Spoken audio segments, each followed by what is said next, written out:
All right, good evening, everybody. Welcome back to another episode of the DTM Music Podcast. I'm Devin Dunnigan, and here with me is Mr. Stephen Mott. How you doing, brother? Great brother Jake Z drummer. Oh, I didn't. How you doing, Pete? I'm doing great. Bubba J. Oh, buddy. So today we're going to be talking 1986's Ratt Dancing Undercover, released on August 9th, 1986, produced by Bo Hill. This is the band's third studio album overall. So yeah, I mean this was pretty big album at the time. It was a drop off compared to the previous albums, though. It only went platinum compared to multi-platinum status previous albums, but it's an album. I really enjoy this record. I mean, overall, back in the day, I used to have sort of a problem with it, but now, as times went on, I enjoy this record. So, I mean, Ratt, at this point, is one of my favorite bands. I really enjoy them. And yeah, I mean, more into the album here in a few. So, what do you guys think, kind of opening impressions on the album? Steven? I think it's pretty bad. It's terrible. All right. It's gonna be fun. What about you, Pete? Frick. Okay. That's all. Nah, I'm just playing. It's pretty good. Okay. So, yeah, I mean, guess we can stop wasting time here and get into the album with the very first track on here, Dance. So, the first single released off the record.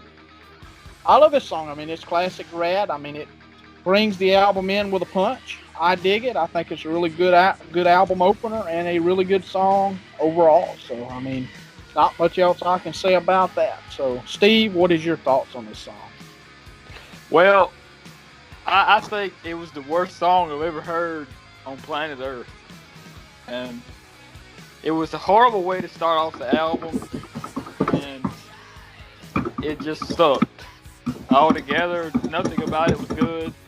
And the drummer sucked too. He was way out of time and he couldn't really play. So, and I hated the drum sound. So back to you, Devin. So, Pete, what is your thought on the first track, Dance? I like the guitar solo on part of it because I know I could not do that on the guitar solo stuff. So I like that part. That's all I have to say about that.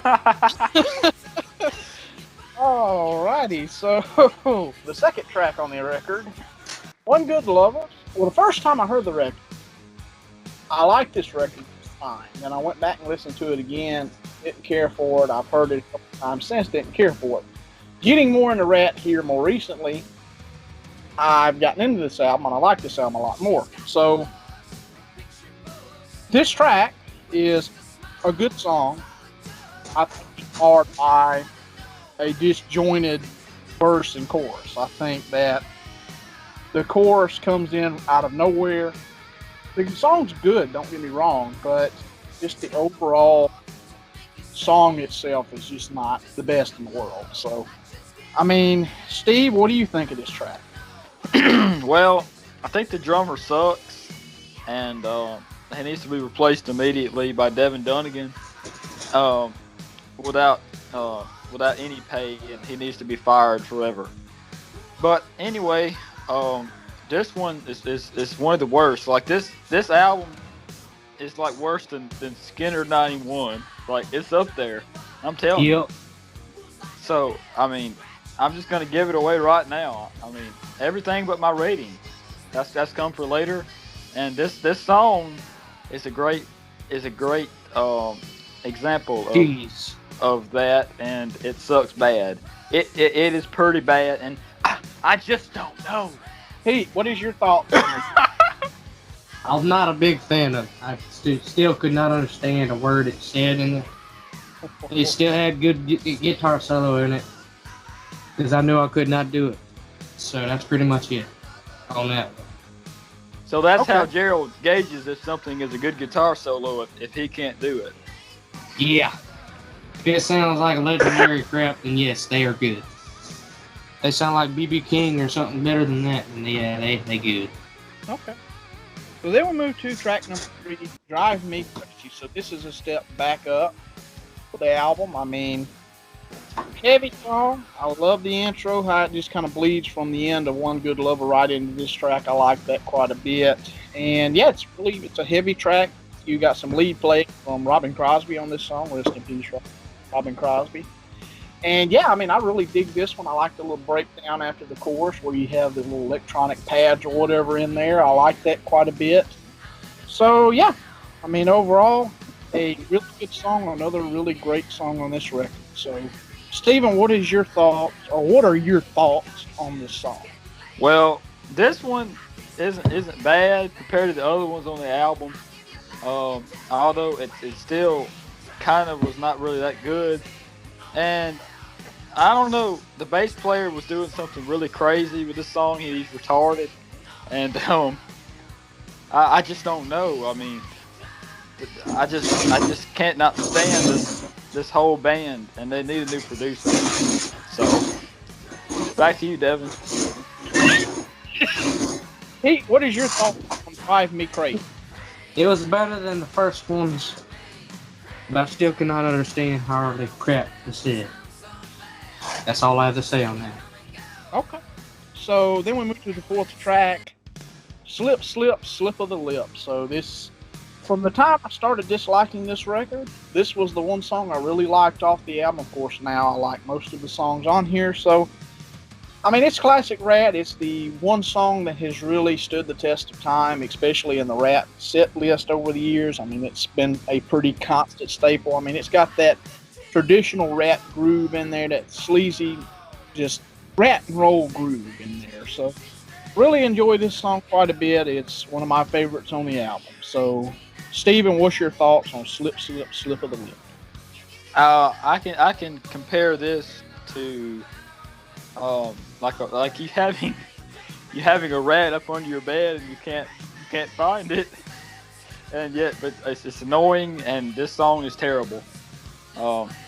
So I might as well just go make a knife or something because I'm not listening to this anymore. This is crap. Pete, what is your thoughts on this track?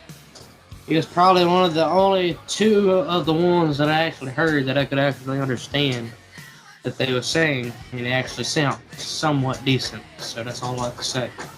So then we move to track number 5, Body Talk. So very heavy song. It's pretty well known for being in the movie The Golden Child on the soundtrack for that film, and really, really cool song. I mean, second single off the record in Japan only, so traditionally there's only one single released officially, and that's Dance. So Body Talk was second, released in Japan only, and Flip of the Lip was actually released as a promotional single. But I like the song. I mean, it's very heavy. I like the start of the song. I think that's really cool. Very, very 80s also. But, I mean, really, really cool song. Very, very heavy. And this is another one that has stayed in the set over the years. So, I mean, I dig it quite a bit. Steve, what do you think of this track?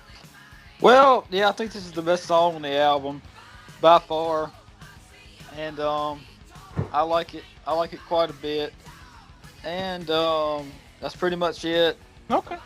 So, Pete, what do you think of Body Talk? I said it sounds something like something from the 60s, 70s, or 80s, and after that it started going into rock and roll sound to it. That's all I gotta say. All right, so we flipped this album over to side 2 with Looking for Love. So this is another song in which Robin Crosby plays some lead guitar on. And I dig it. I think it's a really cool song, kind of Ratt attempting to make a pop hit, sort of. I mean, it's really cool. It starts out with this real heavy kind of verse riff, and then quickly goes into this more poppy-ish chorus, and really, really cool song. I think this would have made a really, really good single for this record. So, I mean, good song, really good song. Steve, what are your thoughts on Looking for Love? I think it's the best song on the album by far, and all the rest of it sucks bad. And that's all I got to say. The bass just actually sucks. He needs to be fired. So back to you, Devin. Okay, so you said the pretty much the same exact thing. Track number 5. So that's cool. So these two are your favorite tracks on the album, aren't they? Yeah. All right, so Pete, what do you think of Looking for Love? The guitar solo was interesting and crack. That's all I gotta say. Okay. So we move to track number 7, Seventh Avenue. So probably by far the most underrated song on the record, I think. The hidden gem for me. I really enjoy this particular song. I think it's got a really cool groove to it, and overall a really good song. I mean, I can't say much else about it. I did hear like Robin Crosby said something about he thought it had potential to like land. And that was in one of his final interviews, maybe his final interview before he passed away. So, I mean, I like the song though. I mean, I think it's pretty good. I've heard that some of the members have misgivings about these albums because they were very rushed. I mean, they basically an album a tour, an album a tour, an album a tour, and then the quality started to kind of dip after a while. But I mean, to me, I think Ratt has a solid discography, and I mean, overall, this is a good record. So Seventh Avenue, I really like it. Steven, what are your thoughts on Seventh Avenue? Well, I think it's the best song on the album. Actually, uh, I think it's like the third half worst on the album, and I really don't like it at all. Mainly because it's too long. It's just way too long, and it's drawn out too much. And I just don't like the bassist at all. Again. So back to you, Devin.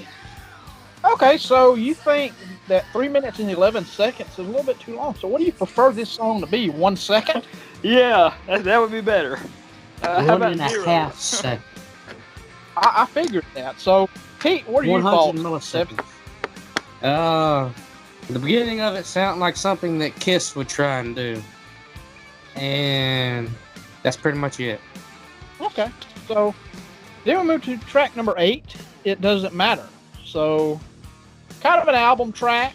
I know quite a bit of this album was actually performed live on the tour. So, I mean, what I'm calling an album track here or there. Maybe it was performed live, but I like It Doesn't Matter. I mean, it's definitely, like I said, an album track, in my opinion, but I dig the song. I mean, it's very, very 80s. So, I dig it. I really do. I dig the song. And this kind of does put forth a shift toward a little bit more glamish sort of metal, even more than Invasion, which is kind of heading in that direction. And I think they go even further into that with the next 2 albums. But I mean, we'll get there one day probably. But It Doesn't Matter. It's definitely an album track in my opinion, but I dig it. I mean, it's definitely kind of like the third to last track on the record. So I dig it. Steve, what are your thoughts on this track? Well, I think it's an album track, and it's kind of like the third to last, the worst song on the album. And I hate the bassist. And Okay. back So to you, Devin. Okay, I'll call Juan Crucier and tell him that you said that. So. Yeah, do that. He sucks. All right. So, Pete, what are your thoughts on It Doesn't Matter? What I wrote was that I want a piece of pie Okay, well, and cool guitar solo. so you're It Doesn't Matter. So, let's move on to the next track. Take a Chance, track number 9. So, I like it. I think it's a pretty cool track. It's another album track, in my opinion. I mean, it's definitely the second last track on the record. I mean, I dig it. Good song. So, Steve, what are your thoughts on Take a Chance? Well, I think it's an album track, and it's the second to last song on the album. Pete, what do you think of Take a Chance? ZZ Top's rock and roll cocaine. Okay. Oh, it reminds you of ZZ Top, rock and roll. Okay. That's what it reminded me of. Okay. Yeah, that's interesting. What it sound like. Okay. So we move to the final track on the record, track number 10. Enough is Enough. So This definitely sounds like the last track on the record, guys. It puts the album out there as a cohesive work. So, I mean, I've said in past episodes, like the last track, if it sounds like an actual final song on a record, to me that gives that tells you all you need to know about it. And it's a cohesive record. So, I mean, I like Enough is Enough. I mean, it's different for Ratt, but overall, I still dig it. Steve, what are your thoughts on this track? It kind of reminds me of "Good Enough" by Van Halen. Off of 5150. I don't know why. I mean, maybe it has something to do with the title, but back to you. So, Pete, what is your thoughts on it? I mean, what are your thoughts on Enough is Enough? Yes, it says enough is enough. Okay, so that's it. Yep. All right, well, guys, that's been another episode of the DTM Music. I'm just kidding. So, Steve, what are your rankings for this record? I'd say it's behind 91 Skinner to be for the second to worst album on the face of Mars, and I'll give this a 0 out of 10. And mainly because I hated the bassist, and they should have got Leon Wilkeson to play bass for them, and Devin on drums. And also because you've never even heard this freaking record, supposedly. So Yeah. Well, you may be right, but at the same time, the bassist probably still sucked anyway. So. Okay, so Pete, what are your rankings for this record? I'm with Steven on this. It's 0.1.5. Yeah, I'm just probably Okay. 4 or 5 or something. Okay. So I give this a 7 out of 10. I think it's a good record. So, and we'll get into picks of the week. Steven, what are your picks of the week? What have you watched or listened? Well, I have not listened to a lot of Ratt lately, and I've been listening to actually 5150. And speaking of which, just trying to check that out and stuff. But anyway, trying to broaden my horizons. But anyway, and also I've been watching lots of Halloween and also Saw 3. I've watched Saw 3 twice a day now for 2 weeks in a row. It's that good of a movie. You need to go check that out. And yeah, so I don't know. And also go check out my podcast. It's called Ridgeline Podcast. So back to you, Devin. All right, Pete, what are your picks? What have you watched and or listened to? Buck Owens, Tiger by the Tail, Roy Clark. Have you watched anything, Pete? John Wayne, and Western movies. So that's basically all I've watched. My pick of the week this week is, I don't know what the album I'm going to pick. I'll go ahead and give what I've watched, what my pick of the week, and in this case it's going to be Mad TV. I've been watching a lot of Mad TV here lately. I mean, you can find different volumes of that on YouTube, and definitely worth checking out. To me, it's better than Saturday Night Live. Whoops, that last one, but I dig the show. It's much more edgier and Saturday Night Live. Never thought about being other than in several seasons. But, I mean, yeah, really cool show. My music pick of the week is 2112, which I want to review coming.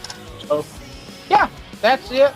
I mean, go support the podcast. We're on YouTube, the DTM Music Podcast. We're on .fm.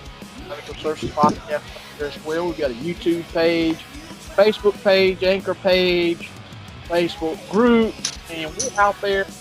We're trying to start uploading more content for the YouTube page. I just uploaded yesterday the original episode 2 that we did with the music that got copyright hit. So, I mean, I uploaded that, and then I uploaded Stephen Mott's newest video from his Ridgeline podcast. And coming very, very soon, we have the Nuclear Line. And we'll be doing that very, very soon. So, I mean, a lot of stuff coming up in the distant future. So, or not so distant future, honestly. So, I mean, go support us. I mean, hope you enjoyed this episode, and I will definitely enjoy editing this episode. So, Steven, you got anything else to say? I think this was one of the most enjoyable episodes we've ever filmed, to be honest. Oh, okay. Pete, what are your thoughts? Okay. So, there we go. So, we hope you all enjoyed this episode, and we will be back with another episode very, very soon.